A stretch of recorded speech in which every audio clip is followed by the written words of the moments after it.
Hello दोस्तों, स्वागत है आप सभी का इस नए वीडियो में। वेलकम हो। I hope so guys you are doing well और आप सबकी पढ़ाई अच्छी चल रही है। दोस्तों इस वीडियो में बात करने वाले हम लोग करंट अफेयर रिवीजन के बारे में बात करेंगे। करंट अफेयर रिवीजन जो सूक्ष्म दृष्टि मैगजीन आती है, आई दृष्टि जिसको आप कहते हैं, आँख वाली मैगजीन, ठीक है। इसकी जो पूरी एक साल की घटनाएं हैं, उसको जो भी ऑनलाइन प्रस्तुतिकरण है उसको हम लोग डिस्कस करेंगे। और खास करके आज का हमारा सेशन उसमें राष्ट्रीय जितने भी ऑनलाइनर्स उन सबको हम लोग कवर अप करने की कोशिश करेंगे। काफ़ी इंपॉर्टेंट होने वाले जो भी आपकी यूपी के एग्जाम्स हैं, ठीक है, अदर स्टेट के एग्जाम्स हैं, वनडे एग्जाम्स में, यानी परीक्षा में जो भी आपके परीक्षा में पूछा ना प्रश्न है, तो यहाँ से डायरेक्ट आपके क्वेश्चन मिलते हैं इस मैगजीन से। तो इस मैगजीन को बहुत सारे दोस्तों ने कमेंट करा था और मैसेज करके कहा था कि इसको करा दिया जाए। तो आज हम लोग इसमें बात करेंगे, करंट अफेयर रिवीजन करेंगे और इसका राष्ट्रीय जो घटनाक्रम उसको डिस्कस करेंगे। फिर फर्दर वाले में, अगले वाले में हम लोग जो इसके पार्ट्स होंगे उसको डिस्कस करेंगे। वीडियो ज़्यादा बड़ा ना हो इसलिए छोटे वीडियो में हम लोग एक कंपाइलेशन इसका लेकर चल रहे हैं, ठीक है। तो चलिए दोस्तों स्टार्ट करते हैं। इसमें आपको दिखा दे पहले कंप्लीट पीडीएफ जो भी इंपॉर्टेंट यहाँ क्वेश्चंस है उन सबको हम लोग वन बाय वन करके डिस्कस करेंगे। तो सबसे पहले यहाँ पर हम लोग डिस्कस करने वाले जो हैं वो राष्ट्रीय घटनाक्रम, ठीक है। राष्ट्रीय घटनाक्रम को डिस्कस करेंगे और इसका जो भी इम्पोर्टेंट है सबसे पहले यहाँ पे देखते हैं, ठीक है। सबसे पहला जो राष्ट्रीय घटनाक्रम में वो क्या है कि इसमें जो सारे सेगमेंट है ना वो डिवाइडेड है। पहले राष्ट्रीय, फिर अंतर्राष्ट्रीय, ना खेल और जगत, इस तरह से करके सारे ऑनलाइनर फॉर्म इसमें अलग अलग सेक्शन में है। तो पहले राष्ट्रीय जो स्तर की जो न्यूज़ है इंपॉर्टेंस को कवर अप करते हैं। इसमें सबसे पहला क्या दिया हुआ है हम देखेंगे। तो पहला पॉइंट है कि वाइब्रेंट गुजरात वैश्विक शिखर सम्मेलन 2024 का आयोजन कब किया गया, ठीक है। तो कब किया गया और इसका जगह भी पूछ सकता है। तो इसको देखिए दिया हुआ है कि 10 से 12 जनवरी 2024 के बीच में किया गया वाइब्रेंट गुजरात वैश्विक शिखर सम्मेलन 2024 का आयोजन कहाँ पे किया गया, नो डाउट गुजरात में इसका आयोजन किया गया है। अगला पॉइंट है कि वर्ष 2024 में इसका कौन सा संस्करण आयोजित किया गया है। तो ध्यान रखेंगे फ्रेंड्स, 10वां संस्करण इसका किया गया है। कौन सा संस्करण, 10वां संस्करण। अब देखिए जब इस तरह कोई भी सम्मेलन, शिखर सम्मेलन होता है तो उसमें आपको नोट्स कैसे बनाना, वो भी अपने आप को ध्यान रखेंगे कि प्रोग्राम, ठीक है, उसका संस्करण और किस जगह पर हो रहा है, ठीक है, और उसकी कोई थीम भी है तो उसको भी ध्यान रखेंगे। अगला पॉइंट है, ठीक है, अगला पॉइंट है कि पश्चिम बंगाल सरकार ने किस दिन को राज्य दिवस, ठीक है, राज्य दिवस के रूप में मनाने हेतु अधिसूचना जारी की है। तो इसको मनाया जाएगा पोइला वैशाख यानी बंगाली नववर्ष का प्रथम दिन। तो काफ़ी इंपॉर्टेंट होने वाला अपकमिंग एग्जाम्स के लिए कि पश्चिम बंगाल सरकार ने किस दिन को राज्य दिवस के रूप में मनाने की घोषणा की है। तो पोइला वैशाख को और बंगाली नववर्ष का ये प्रथम दिन होगा, ठीक है। अगला पॉइंट देखेंगे कि पश्चिम बंगाल सरकार ने किस गीत को राज्य गीत के रूप में अधिसूचित किया है, ठीक है। पश्चिम बंगाल सरकार ने किस गीत को, तो गीत है बांग्लार माटी, ठीक है। और किसके द्वारा लिखा हुआ है, तो रविन्द्रनाथ टैगोर जी द्वारा ये रचित है, ठीक है।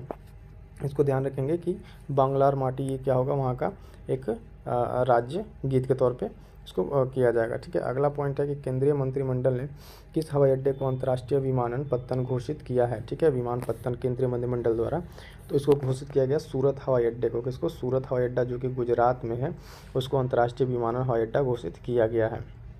अगला पॉइंट देखेंगे कि भारत का पहला पूर्णतः इंटीग्रेटेड स्कूल ऑफ सस्टेनेबिलिटी कहाँ लॉन्च किया गया है, ठीक है। तो लॉन्च किया गया आईआईटी कानपुर में, ठीक है, आईआईटी कानपुर में। इसको ध्यान देंगे, उत्तर प्रदेश स्पेशल, यानी उत्तर प्रदेश में जो भी कोई एग्जाम्स होने वाला है वो स्टूडेंट काफ़ी इसको ध्यान देंगे कि आईआईटी कानपुर में उत्तर प्रदेश में ये चीज़ें हुई है। और किसके साथ हुई है, तो कोटक महिंद्रा बैंक और आईआईटी कानपुर की साझेदारी है, ठीक है। तो ये दोनों पॉइंट ध्यान रखेंगे फ्रेंड्स। अगला पॉइंट है कि कैश फॉर क्वेरी घोटाले मामले में संलिप्तता के कारण किस सांसद को लोकसभा सहयोग घोषित किया गया है, ठीक है। तो ये महुआ मोइत्रा काफ़ी न्यूज़ में थी, अखिल भारतीय तृणमूल कांग्रेस की ये सांसद थी।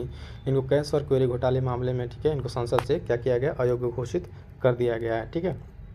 अगला पॉइंट है, इसको ध्यान देंगे कि महुआ मोइत्रा जो है इनको घोषित किया गया अयोग्य, वो किस लोकसभा संसद सीट से थी, तो कृष्णानगर पश्चिम बंगाल से वो उनका संसदीय क्षेत्र है।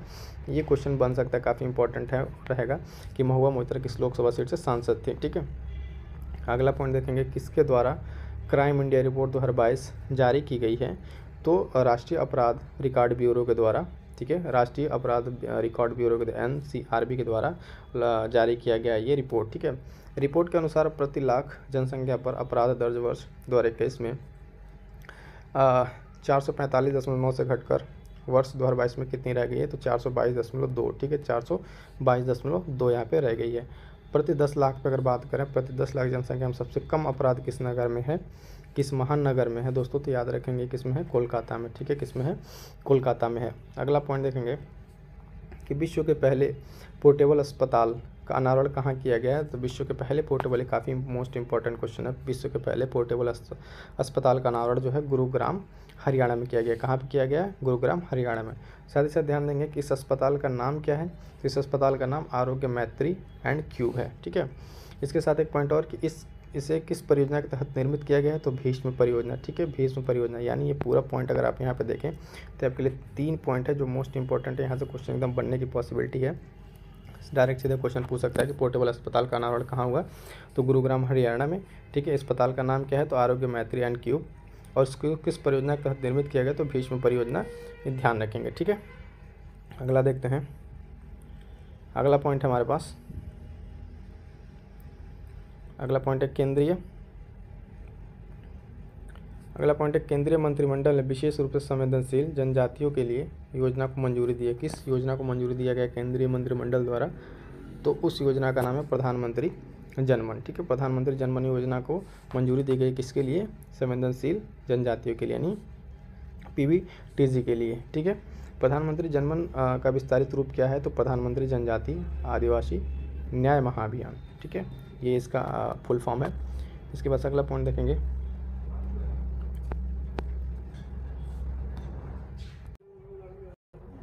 अगला पॉइंट देखेंगे कि द हम्प नामक द्वितीय विश्व युद्ध संग्रहालय का उद्घाटन कहाँ पर किया गया। ठीक है, याद रखेंगे द हम्प। ठीक है, इसका उद्घाटन किया गया पासीघाट अरुणाचल प्रदेश में। ठीक है, द्वितीय हम्प नामक एक विश्व युद्ध संग्रहालय है।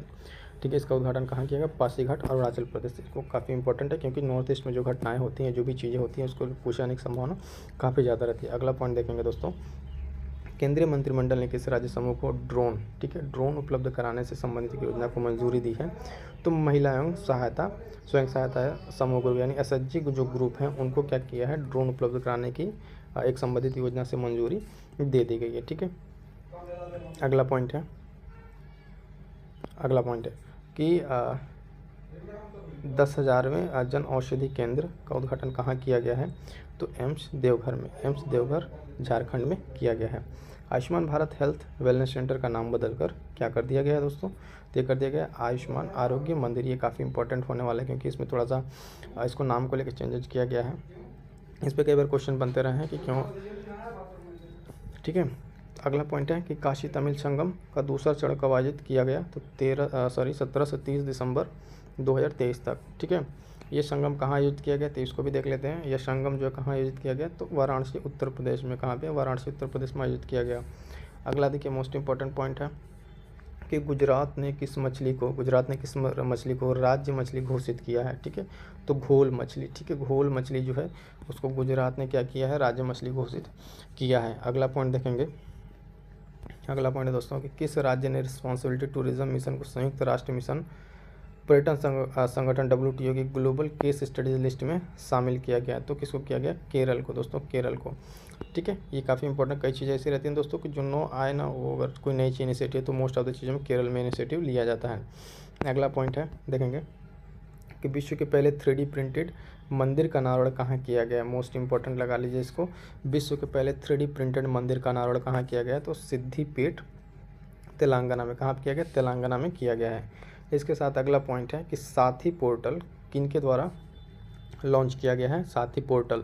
तो इसको ध्यान देंगे, ये केंद्रीय शिक्षा मंत्रालय और IIT कानपुर का एक पहल है। ठीक है, तो ये चीज़ याद रखेंगे। यूपी स्पेशल वाले भी इस चीज़ को ध्यान रखेंगे कि साथी पोर्टल केंद्रीय शिक्षा मंत्रालय और IIT कानपुर के द्वारा इसको किया गया है। साथी का पूर्ण रूप क्या है, यानी फुल फॉर्म क्या है अगर बात करें तो self assessment test and help for entrance examination, इसका क्या है? फुल फॉर्म है। ठीक है, अगला पॉइंट देखेंगे कि अग्नि पहल किस मंत्रालय द्वारा लॉन्च की गई है? अग्नि पहल तो केंद्रीय आयुष मंत्रालय द्वारा। जनरली मंत्रालय पूछ लिया जाता है तो इसका हो जाएगा केंद्रीय आयुष मंत्रालय। अग्नि से तात्पर्य क्या है? इसका मतलब क्या है अग्नि से दोस्तों? तो आयुर्वेद ज्ञान नैपुण्य पहल, आयुर्वेद ज्ञान नैपुण्य पहल। अगला पॉइंट है कि किस शहर से विकसित भारत संकल्प यात्रा का शुभारंभ किया गया है? तो खूंटी झारखंड से। कहाँ से? खूंटी झारखंड से किया गया है। किस राज्य द्वारा हर बच्चे के लिए अधिकार अभियान लॉन्च किया गया है? मोस्ट इंपॉर्टेंट उत्तर प्रदेश के लिए, तो उत्तर प्रदेश। ठीक है, ये पॉइंट याद रखेंगे। क्या है कि हर बच्चे के लिए हर अधिकार अभियान जो लॉन्च किया गया उत्तर प्रदेश सरकार द्वारा लॉन्च किया गया। ठीक है, अगले पॉइंट की बात करें दोस्तों, अगले पॉइंट की अगर हम बात करें तो अगला पॉइंट हमारे पास काफ़ी इंपॉर्टेंट है, ध्यान देंगे कि city investment to innovative integrated and sustain 2.2 यानी ये चैलेंज कहाँ लॉन्च किया गया, तो नई दिल्ली में। यानी सिटीज़ आप सीधे सीधे कर लें सिटीज़ 2.0। ठीक है, ये प्रोग्राम कहाँ लॉन्च किया गया, तो नई दिल्ली में। इसका मुख्य उद्देश्य क्या है दोस्तों, तो इसका मुख्य उद्देश्य को ध्यान रखेंगे, एक इंपॉर्टेंट है कि एकीकृत अपशिष्ट प्रबंधन के साथ साथ चक्रीय अर्थव्यवस्था को बढ़ावा देना। ठीक है, चक्रीय अर्थव्यवस्था को बढ़ावा देना ध्यान रहेगा।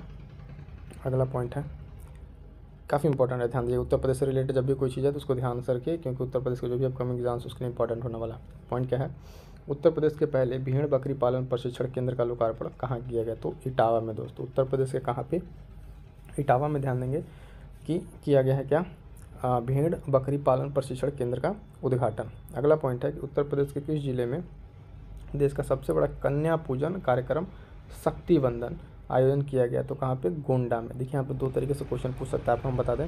पहली चीज़ तो आपसे डायरेक्ट पूछ सकता है कि शक्ति वंदन का आयोजन किस राज्य ने किया, तो शक्ति वंदन का आयोजन एक कार्यक्रम का किया किसने, उत्तर प्रदेश ने। ठीक है, उत्तर प्रदेश हो जाएगा। अगला पॉइंट अगर आपसे पूछ ले कि देश के सबसे बड़े कन्या पूजन, देश का सबसे बड़ा कन्या पूजन जो कार्यक्रम किस नाम से किया गया, तो शक्ति वंदन नाम से। दूसरा क्वेश्चन, तीसरा क्वेश्चन अगर पूछ ले कि शक्ति वंदन का आयोजन उत्तर प्रदेश के किस जिले में किया गया, तो गोंडा में किया गया। इस तरीके से जब आप करंट अफेयर को पढ़ेंगे तो एक आपका डिफरेंट डायमेंशंस से उसको समझने का प्रयास करेंगे। सिर्फ ऑनलाइनर नहीं, यहाँ से जो चीज़ें बन सकती हैं उसको भी हम लोग डिस्कस करते चलेंगे। ठीक है, अगला पॉइंट है कि प्रधानमंत्री नरेंद्र मोदी ने अपने चित्तौड़गढ़ जो राजस्थान के दौरे पे आए थे, किस ऐतिहासिक मंदिर का दौरा किया, तो सांवरिया सेठ मंदिर। ठीक है, अब क्यों इंपॉर्टेंट रहता है, अब सपोज कि आपसे जब डायरेक्ट पूछ लिया कि सांवरिया सेठ मंदिर कहाँ पर है, तो ये कोई आश्चर्य की बात नहीं, क्योंकि ये चीज़ें न्यूज़ में रही हैं। इस तरीके से रिलेट करके पूछ लेगा कि सांवरिया सेठ मंदिर किस राज्य में है, तो राजस्थान में। ठीक है, तो ये भी ध्यान रखेंगे, इस तरीके से क्वेश्चन भी पूछ सकता है ना।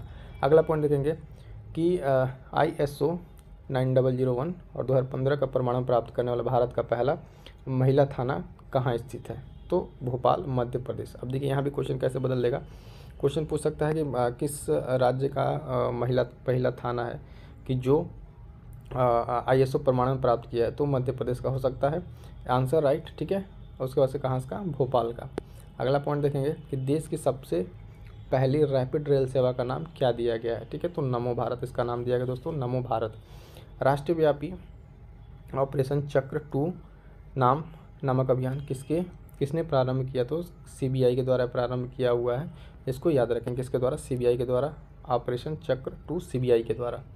ये अभियान किसके खिलाफ प्रारंभ किया गया है, ठीक है, किसके खिलाफ किया गया है अभियान, किसके खिलाफ प्रारंभ किया गया, तो संगठित साइबर अपराध के मामले में। ठीक है, फटाफट देखते हैं अगला पॉइंट। गृह मंत्री अमित शाह ने किस शहर में शामऊ शहीद स्मारक पुस्तकालय का उद्घाटन किया है, स्मारक और पुस्तकालय, तो गांधीनगर गुजरात। जब भी इस तरह की चीज़ें हैं तो स्टेट भी याद रखिए और ये नाम भी याद रखिए। गांधीनगर गुजरात में क्या, शामऊ। ठीक है, शामऊ शहीद स्मारक एवं पुस्तकालय का उद्घाटन गांधीनगर गुजरात में। ठीक है, अगला पॉइंट देखेंगे, यह स्मारक किस क्रांति से संबंधित है, 1857 की क्रांति से संबंधित है।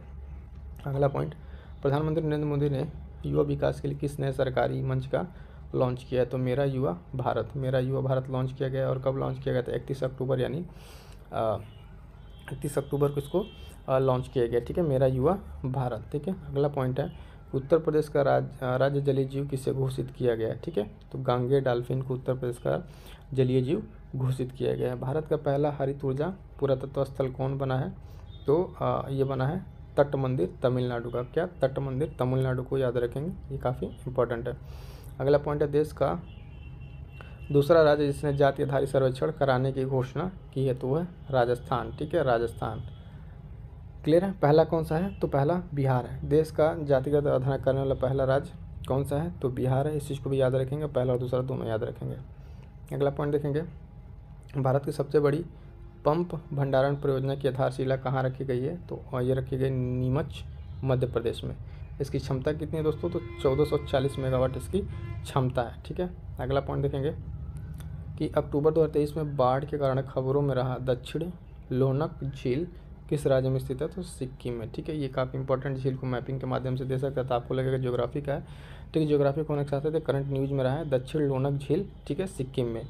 विजय औरैया फुल पाइपलाइन परियोजना का किसके द्वारा राष्ट्र को समर्पित किया? तो प्रधानमंत्री नरेंद्र मोदी के द्वारा। यह परियोजना किन राज्यों में विस्तृत है? तो मध्य प्रदेश और उत्तर प्रदेश। ठीक है, तो याद रखेंगे बीजापुर और या फूलपुर पाइपलाइन किन राज्यों के बीच में है?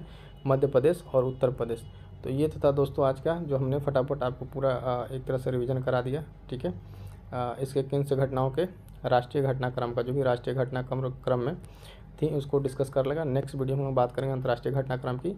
ठीक है, साथ ही साथ दोस्तों को बता दें कि इस चैनल पर अगर आप विजिट करेंगे तो आपको पिछले 3 महीने का करंट अफेयर का, ठीक है, 2024 का एकदम कंप्लीट एनालिसिस है ना, मार्च 2024 का मंथली अगर देखें तो मंथली भी आपको मिल जाएगा, और साथ ही साथ वीकली जो करंट अफेयर चल रहा है, ठीक है, 1 अप्रैल से लेकर 7 अप्रैल, 7 से 14 अप्रैल, फिर 15 अप्रैल तक कंपाइलेशन, जिस तरीके से जिस फॉर्मेट में आप पढ़ना चाहें, वीकली पढ़ना चाहें, है ना, मंथली पढ़ना चाहें, फिर इस तरीके से सारे 11 टॉप क्वेश्चन का कंपाइलेशन आपको चैनल पर मिल जाएगा। ठीक है, तब के लिए थैंक यू सो मच।